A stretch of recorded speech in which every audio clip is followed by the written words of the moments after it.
दोस्तों, Indian renewable energy development agency की बात करें तो स्टॉक के अंदर लगभग 10% के आसपास की गिरावट दिखाई दे रही है। इस समय जबरदस्त प्रॉफिट बुकिंग हो रही है, लेकिन जो यहाँ पे एक तरह से देखें तो जो गेम यहाँ पे अभी भी चल रहा है, यानी कुछ ऐसे ऑपरेटर जो इसको इस समय लोअर सर्किट नहीं लगने देना चाहते और इसीलिए निचले लेवल से जम के खरीदारी भी की जा रही है। तो पूरा का पूरा ये गेम क्या है उसको समझने की कोशिश करेंगे इस वीडियो के माध्यम से, और क्या स्टॉक यहाँ से अभी भी ऊपर जाएगा या फिर यहाँ पे लोअर सर्किट की चपेट में आके स्टॉक फिर से 100 के नीचे आएगा, उसको समझने की कोशिश करेंगे इस वीडियो के माध्यम से। मार्केट एक्सपर्ट संजीव हसी ने क्या कहा है इरेडा को लेकर उसको समझेंगे, और साथ में सबसे जो बड़ी बात है, क्या यह स्टॉक आने वाले समय एक ज़बरदस्त रिटर्न दे सकता है, इसके आने वाले समय इसकी संभावना क्या है और इसकी परफॉर्मेंस को देखेंगे। साथ में पीएफसी के साथ इसको कंपेयर करेंगे, दोनों में से बेटर कौन सा है, इन सारी बातों को जानेंगे इस वीडियो के माध्यम से। लेकिन फ्रेंड, उससे पहले अगर आप पहली बार हमारे चैनल पे आए तो चैनल को सब्सक्राइब कर दीजिए, एक बेल आइकॉन दबा दीजिए ताकि जब भी नया वीडियो बने पहला नोटिफिकेशन आपको मिले। वीडियो पसंद आए तो लाइक से जरूर कीजिए। चलो फ्रेंड्स, वीडियो स्टार्ट करते हैं। मैं हूँ आपका दोस्त SB दवे और हमारे अपने चैनल ऑनलाइन कमाई में आपका बहुत बहुत स्वागत है। तो सबसे पहले अगर हम बाजार की बात कर ले तो बाजार आज भी बहुत ही शानदार दिखाई दे रहा है।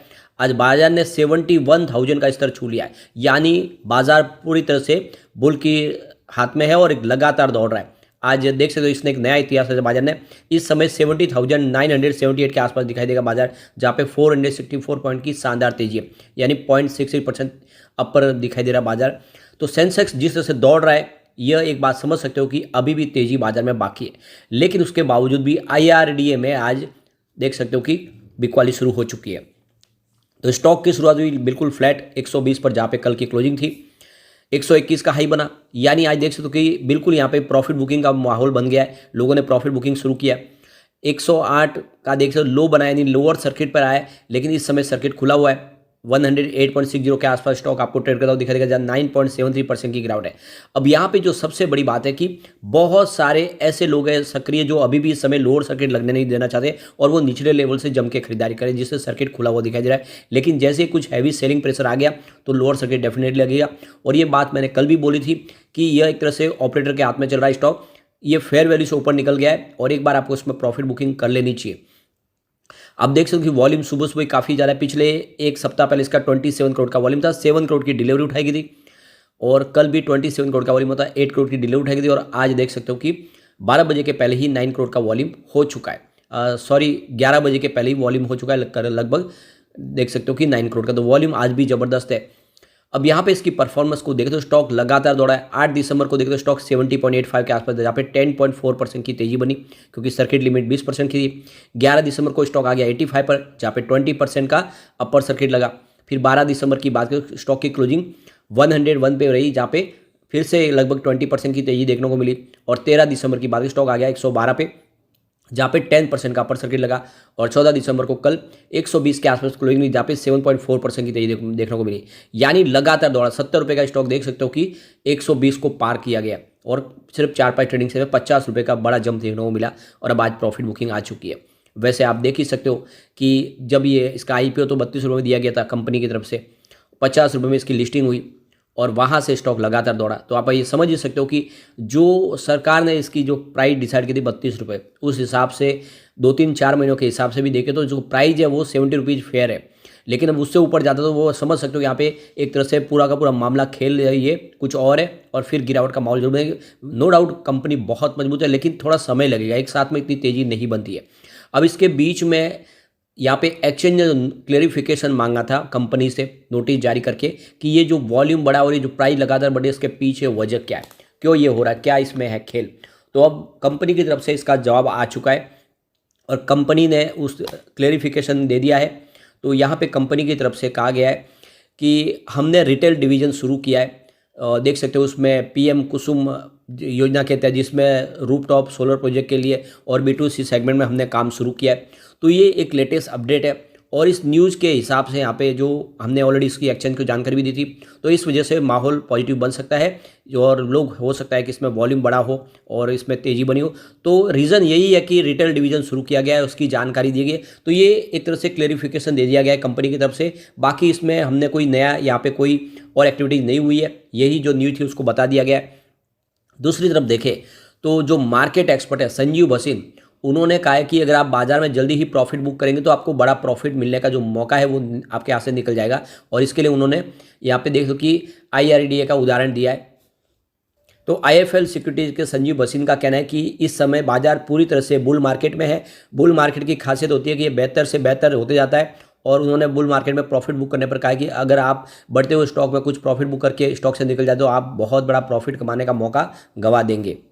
तो एक तरह से देखें तो ये इस समय बाजार में शानदार तेजी का वातावरण बना और उन्होंने इसका उदाहरण दिया IRDA का कि एक देख सकते हो कि जब लिस्टिंग हुई 50 रुपये में लोगों ने वहाँ पे प्रॉफिट बुकिंग शुरू की, लेकिन देख सकते हो कि स्टॉक लगातार दौड़ रहा है, 100 को इसने क्रॉस किया है। लिस्टिंग प्राइस से देखें तो ये लगभग 3 गुना हुआ है। तो देख सकते हो कि काफ़ी शानदार प्रदर्शन कर रहा है और ऐसे ही दूसरे स्टॉक भी दौड़ते हैं। तो कहने का मतलब कि थोड़ा रुकना चाहिए। लेकिन अब IRDA की बात करें तो ये स्टॉक तो बहुत ज़्यादा दौड़ चुका है। अब यहाँ पे प्रॉफिट बुकिंग बिल्कुल आएगी, कुछ समय के लिए आपको इस पर प्रॉफिट बुकिंग दिखाई देगी और फिर शानदार तेजी की संभावना जरूर बनेगी। उदाहरण के लिए आप सुजलॉन को ले सकते हैं। सुजलॉन जब दौड़ा तो 8 रुपये से लगातार दौड़ा 44 तक चला गया, लेकिन अब देख सकते हो उसमें प्रॉफिट बुकिंग शुरू हो गई है। काफ़ी लोग मायूस हो चुके हैं और इसीलिए कहते हैं कि आपको हर स्टॉक में भले ही दौड़ बड़ी बना हो, लेकिन अपना एक प्रॉफिट बुक का एक टारगेट रख लेना चाहिए कि यहाँ पे आपको प्रॉफिट बुक करना है। और मेरा तो ये कहना है कि आप कम से कम पूरे शेयर ना बेचें तो कम से कम आधे शेयर बेच के अपना प्रॉफिट तो घर ले जाए, बाकी शेयर को रहने दें। अगर नीचे भी आएगा तो आपको कोई नुकसान होने वाला नहीं, क्योंकि आप तो ऑलरेडी बहुत सारे प्रॉफिट में निकल चुके। अब यहाँ पे IRDA और PFC में से कौन सा अच्छा स्टॉक है? तो Indian renewable energy development agency limited और पावर फाइनेंस कॉर्पोरेशन लिमिटेड, दोनों में देखें तो ये लीडिंग कंपनियां हैं पावर सेक्टर की। और IRDA को बहुत जल्द हो सकता है कि नवरत्न का दर्जा सरकार दे दे। इरेडा का मार्केट कैप देखें तो 30,102 करोड़ के आसपास है। और देख सकते हो कि PFC का जो मार्केट कैप है वो यहाँ पे 1,39,198 करोड़ के आसपास है। तो करीब 78% ज़्यादा है यहाँ पे इरेडा के मुकाबले। अब यहाँ पे अगर हम इरेडा की बात करें तो जो इसका नेट प्रॉफिट है 1,033.67 करोड़ के आसपास रहा है और रिवेन्यू 4,225.76 करोड़ के आसपास रहा है। तो देख सकते कि जो हेल्दी प्रॉफिट मार्जिन 24.46% के आसपास रहा है। अब यहाँ पे इसका PE रेशियो देखें तो 29.12 है। अब दूसरी तरफ अगर हम देखें तो PFC की बात करें तो इसका आप देखें तो जो नेट इनकम है वो 17,946 करोड़ के आसपास रहा है। तो टोटल जो रिवेन्यू है वो काफ़ी शानदार, इरेडा के मुकाबले इसका प्रदर्शन काफ़ी अच्छा है। तो आप ये अगर कंपेयर करेंगे दोनों में तो आपको ये देखेंगे PFC बहुत बेटर दिखाई देगा। इसका PE रेशियो भी देखो कि 7.76 है। इरेडा के मुकाबले देख सकते हो कि PFC काफ़ी बेटर लग रहा है। दूसरी तरफ अगर हम इसके PB रेशियो की बात करें, इरेडा का 5.07 है जबकि PFC का मात्र 1.24 है। तो यहाँ पे सारा का सारा अगर लबो आप देखें तो जो इरेडा की जो फेयर वैल्यू निकल के आ रही है वो 48 रुपीज़ की है, जो इस समय जो प्राइस है उससे 60% ऊपर है। तो आप समझ सकते हो कि इस समय बिल्कुल ओवर वैल्यू दिखाई दे रहा है इरेडा। जबकि PSC की फेयर वैल्यू देखें तो आपको यहाँ पे 330 रुपीज़ दिखाई देगी और वो 21% है अपनी फेयर वैल्यू से। तो कुल मिला के देख सकते हो कि इरेडा इस समय काफ़ी महंगा दिखाई दे रहा है, एक्सपेंसिव दिखा रहा है और ये जो सिग्नल है इशारा करे कि नीचे आ सकता है स्टॉक। तो ऐसे में आप समझ सकते हो कि यह एक तेज़ी से तो बड़ा दौड़ा है, लेकिन आने वाले समय यहाँ पे गिरावट की संभावना बन जाएगी। तो डिप में खरीदारी करें अगर आप चाहे तो 70 रुपये के आसपास खरीदारी के बारे में सोचें। फिलहाल इसमें आपको प्रॉफिट बुक करना चाहिए। वैसे अगर बिजनेस की बात करें तो वो तो तेज़ी से बढ़ी रहा है, उसमें कोई कमी नहीं है। 2019 में जहाँ पे इनका रेवेन्यू 2020 करोड़ के आसपास था, जो 2023 में बढ़ के 3,481 करोड़ तक पहुँच गया और लगातार हर साल तेज़ी से रेवेन्यू बढ़ रहा है। इसके अलावा अगर प्रॉफिट की बात करें तो यहाँ पर भी ज़बरदस्त जंप है। 2019 में जहाँ पे 244 करोड़ के आसपास था, जो 2023 में बढ़ के 864 करोड़ के आसपास पहुँच गया। और EPS यहाँ पे बड़ा है। 2019 में जहाँ पे 3.11 रुपीज़ था, जो 2023 में 3.78 रुपीज़ हुआ, लेकिन 2022 में ये 8.303 रुपीज़ के आसपास था। उस हिसाब से EPS नीचे आया। और ये सबसे जो बड़ी बात है कि अब यहाँ पे आने वाले समय संभावना पॉजिटिव बन सकती है। तो ये आप देखो लॉन्ग टर्म इन्वेस्टर के लिए तो अच्छा मौका है कि आप इसको बनाए रखें। कोई चिंता की बात नहीं, स्टॉक नीचे जरूर आएगा, लेकिन आप अगर लॉन्ग टर्म इन्वेस्टर तो आने वाले समय ये 500 को भी पार करेगा अगर आप इसको 4-5 साल होल्ड करेंगे तो। लेकिन अगर आप शॉर्ट टर्म इन्वेस्टर तो ये प्रॉफिट बुकिंग का अच्छा मौका है, क्योंकि ऑपरेटर कोशिश कर रहे हैं इसको ऊपर लेके जाने की, लेकिन कभी भी वो फंसा भी सकते हैं और लगातार लोअर सर्किट भी लग सकते हैं।